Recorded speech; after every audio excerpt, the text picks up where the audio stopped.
What's up, everyone? Arji back in effect in the building, aka the Lino, aka the Merrymaker, aka your teacher and poet and songwriter for today.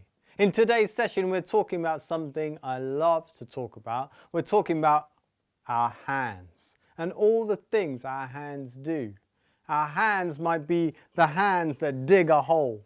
Our hands are the hands that hit a tennis racket. Our hands are the hands that draw a painting so beautiful it brings tears to an audience's eyes. These are our hands, and they can tell a story. And today we're going to create a story about all the things that you have done with your hands. And before we do that, I like to come up with ideas through listening to some people who have thought about hands before. I want to introduce you to a guy named Bill Withers. Now, unfortunately, Bill Withers is not with us anymore, but he's got a song called Grandma's Hands. You can listen to it now. Click on it. Go on YouTube, type Bill Withers Grandma's Hands, and you'll find a beautiful song that Bill Withers said was the most important song that he's ever sung. The reason why it was the most important, because it was about someone he loves. I've printed out just some of the lyrics from the first verse, so you can listen to it first and then listen to these. He says, Grandma's hands clapped in church on Sunday morning. Grandma's hands played a tambourine so well. Grandma's hands used to issue out a warning. She'd say, Billy, don't you run so fast. Might fall on a piece of glass. Might be snakes there in that grass. Grandma's hands. Now, it sounds a lot better when Bill Withers sings it, I'm not going to lie. But Bill Withers does an amazing job on opening up the character of his grandma through thinking about what she did with her hands. His grandma was an amazing person, and she lived in a time where it was really difficult for black people. She lived in a time where religion was a big part in his life, and he managed to capture all that in the lyrics of Grandma's Hands.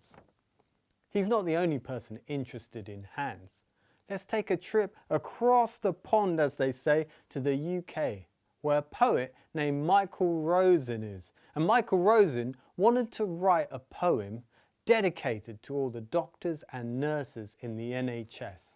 So he thought, I'll use the vehicle of the hands to describe all the great things that the doctors and nurses and key workers do. So he wrote a poem. I'm just going to read some of it. It goes like this. These are the hands that touch us first. Feel your head and find the pulse and make your bed. These are the hands that tap your back, test the skin, hold your arm, wheel the bin, change the bulb, fix the drip, pour the jug, replace your hip. That's just half the poem that Michael Rosen wrote to the nurses and doctors of the NHS. And it's all the things that they do with their hands. I want you to think about your hands. Think about all the stuff that you're so proud of that you've done with your hands. And let's try and create a song or a poem using that idea. I've written out this little structure for you. At the top, it's got the title. It says, These Hands. Underneath, it says, These are the hands that, and it leaves a big space. Then it does that again. These are the hands that, it leaves a big space. The same again, and then right at the end, these hands, and then a space. Today, we're going to talk about all the things that could fill the space. The first thing I'm going to ask you is to think about, what do you do in your life daily with your hands? Something you do every day. That could be, these are the hands that eat bacon and eggs in the morning. It could be, these are the hands that brush my teeth, that wash my face, that wake me up. I think I'm going to put that one down. I'll say, these are the hands that brush my teeth, wash my face, wake me up. Great. So we've got that first line. Time to write yours. You can pause it here if you want to take some time to think about it.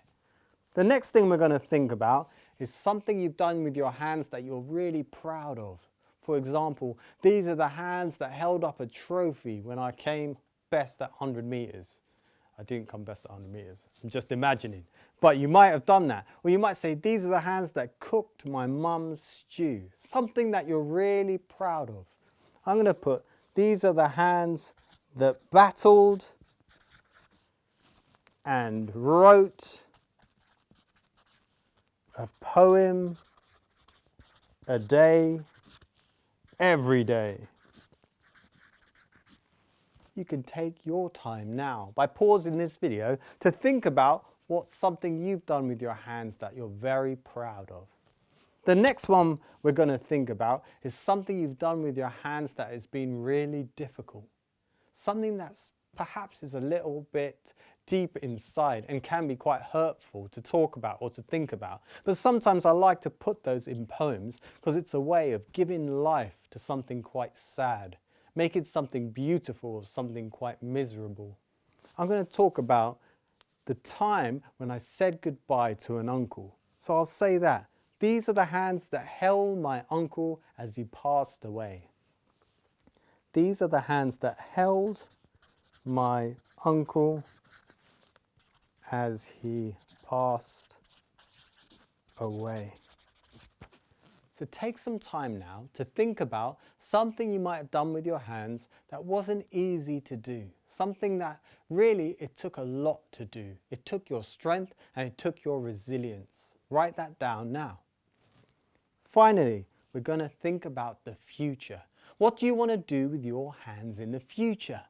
Are those hands going to be the hands that paint the next Mona Lisa? Those were strange examples. I'm sure yours will be a lot better. I'm going to say these are the hands that will go on leading people as one. Finally, I've got at the end these hands, and then I've got a space. For me, I'll think of some way I can close these poems up. So in this example, I'm going to say, these hands are mine and mine to love. And so ends my poem. It goes, these are the hands that brush my teeth, wash my face, wake me up. These are the hands that battled and wrote a day every day. These are the hands that held my uncle as he passed away. These are the hands that will go on leading people as one, because these hands are mine and mine to love. Great. So you can write your hands poem. And remember, after you've finished it, you might want to edit out any words you don't like. You might want to edit out any words that are holding your poem back. Scribble ideas down, edit and define it until it's the best hands poem it can be. Enjoy yourself. Goodbye.